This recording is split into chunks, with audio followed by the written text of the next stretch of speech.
मैं यही बात कहता हूं, कर्म का फल नहीं होता, ज्ञान का फल होता है। कर्म का फल नहीं होता। रिक्शा वाला, भट्ठे का मजदूर, हालांकि भगवान ने इनको भी बहुत कुछ दे रखा है, इनको पता नहीं है। रिक्शे वाले के जीवन की जो सबसे अहम घटना वो ये है कि उसको डायबिटीज नहीं होती। बहुत बड़ा गिफ्ट है परमात्मा का। रिक्शे वाले के जीवन की सबसे बड़ी घटना यह है कि उसको डायबिटीज नहीं होती, शुगर नहीं है उसको, वो कुछ भी खा सकता है। और जीवन में सभी सुखों में एक सबसे बड़ा सुख है कुछ भी खाना।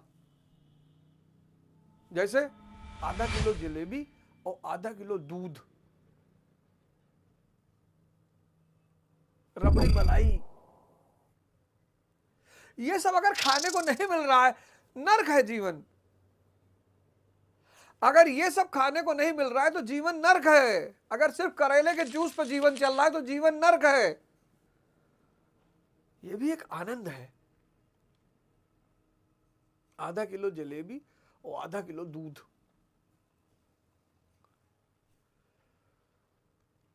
और कम से कम 250 ग्राम रबड़ी मलाई, छोला भटूरा।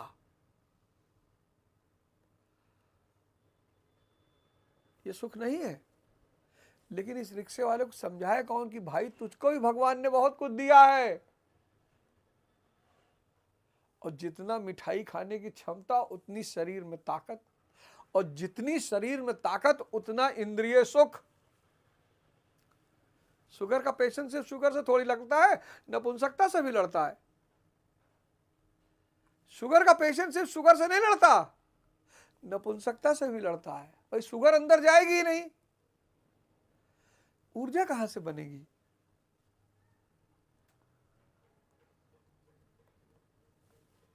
कर्म फल, भगवान कहते हैं क्योंकि कर्मों के फल में मेरी स्पृहा नहीं है। कर्मों का फल क्या है? श्री कृष्ण ने पीछे बताया कि यज्ञ जिससे पूरा होता है उस क्रिया का नाम कर्म है, और पूर्ति काल में यज्ञ जिसकी रचना करता है उस ज्ञानामृत का पान करने वाला शाश्वत सनातन ब्रह्म में प्रवेश पा लेता है। फिर से सुनिए, श्री कृष्ण ने पीछे बताया कि यज्ञ जिससे पूरा होता है उस क्रिया का नाम कर्म है। यज्ञ ही कर्म है। ये लिखकर एक पेज पे चिपकाकर अपने घर की दीवार पे लगा लीजिए जहां बैठते हैं। यज्ञ ही कर्म है। निरंतर ध्यान श्वासों पर रखना है। ये जो सरयू बह रही है इस पर रखना है निरंतर। जैसे आपने शायद नहीं देखा, हमने तो देखा कि गांवों में माँ मौसी बुआ वगैरह जब खाना चूल्हे बनाती थी और कोई छोटा बच्चा खेलता रहता था तो भले ही वो चूल्हे पे बनाती थी लेकिन उनकी एक ध्यान बच्चे पे रहता था, और जैसे ही वो दरवाजा पार करने की कोशिश करता था तैसे चिल्लाती थी, हाँ भाई। वो प्रक्रिया सुरति। तो जैसे ही आपका यज्ञ, उस क्रिया का नाम कर्म है, और पूर्ति काल में यज्ञ जिसकी रचना करता है, मतलब अगर आप ये निरंतर करते रहे, ये यज्ञ निरंतर चलता रहा, सांसों पर ध्यान निरंतर चलता रहा, और पूर्ति काल में यज्ञ जिसकी रचना करता है उस ज्ञान अमृत का पान करने वाला, ज्ञान रूपी अमृत। यज्ञ किसकी रचना करता है? ज्ञान रूपी अमृत। वाह रे भगवान, वाह रे गुरु महाराज। यज्ञ ही कर्म है और कर्म ही प्रार्थना है या आराधना है। और निरंतर अगर आप यज्ञ करते रहोगे तो इससे ज्ञान अमृत,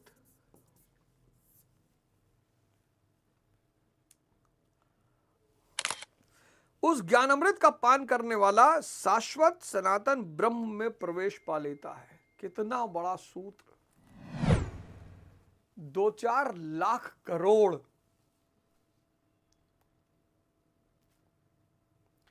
ये डायग्राम देखिए,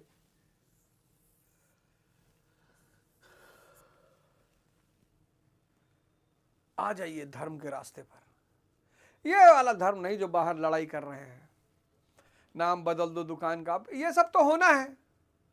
अब तो इस देश में गृह युद्ध होना है, कोई माई का लाल रोक नहीं सकता। तैयार रहिएगा, इस देश में गृह युद्ध होना है, एक बड़ा महायुद्ध होना है, बड़े लेवल पे विनाश होना है। पढ़ाई लिखाई कायदे से हुई नहीं, समझ विकसित है ही नहीं। 1,50,00,000 की जनसंख्या, इतने लोगों को देश पालने की क्षमता ही नहीं रखता, नौकरी है नहीं, खाने को है नहीं। तो अब एक समय आ गया जब सरकारों ने यह फैसला कर लिया है कि अब क्या किया जाए। बोले करना क्या है, इनको लड़ा के आपस में मार डालो, हमें क्या करना है। तो गृह युद्ध होगा, हिंदू मुसलमान होगा, ऊपर कास्ट लोअर कास्ट होगा, ये सब होगा। इसके लिए तैयार रहे, होना ही है। आप बदल नहीं पाओगे। आप बीच में कूदे, वो सब चक्रव्यूह क्रिएट किया जा रहा है। अगर आप बीच में कूदे किसी भी पक्ष की तरफ से कि अरे गलत हो रहा है, आप मारे गए।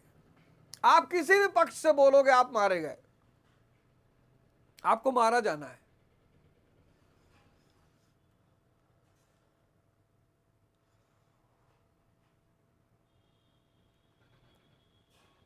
संसाधन सीमित है और असीमित जनसंख्या हो गई है। तो ये सब होना है, तैयार रहिए, सुरक्षित रहिए, ज्ञान के रास्ते पे चलिए, ब्रह्म में प्रवेश कर लेता। कर्म का परिणाम परमात्मा है। क्या बात है। ज्ञान, श्वास प्रश्वास की विधि, श्वास प्रश्वास की विधि,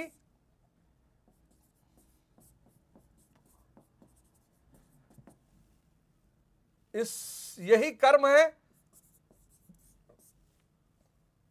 कर्म ही प्रार्थना है। क्या प्रदान करता है? ज्ञान अमृत।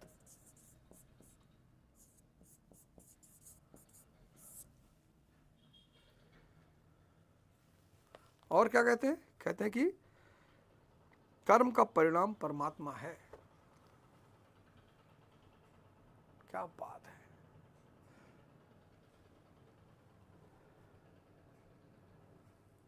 कर्म का परिणाम परमात्मा है। ये यज्ञ कितनी बड़ी चीज है। ये लाइन बस यहीं पर गीता खत्म। अब इसके आगे आप नहीं भी जाओगे तो भी कोई बात नहीं। कर्म, मंदिर जाना चाहिए, एकदम जाना चाहिए। भाव होगा ना। मस्जिद, मंदिर, गुरुद्वारा, चर्च, यहां एक विशेष प्रकार का भाव पैदा होता है। मैं अभी हरमंदिर साहब था, गोल्डन टेम्पल। सर इतना मजा आया 1 घंटा ध्यान करके, क्योंकि सब ध्यान की अवस्था में थे। सब भाव की अवस्था में थे, सब सजदे की अवस्था में थे।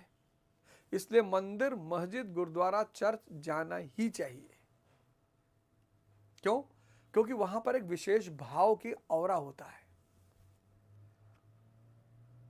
बड़े सारे संस्थान हैं जो ध्यान कराते हैं, योग कराते हैं। दिव्य ज्योति जागृत संस्थान है, आपका सदगुरु का ईशा क्रिया है, आपका पंडित रविशंकर जी का है, और न जाने क्या क्या है।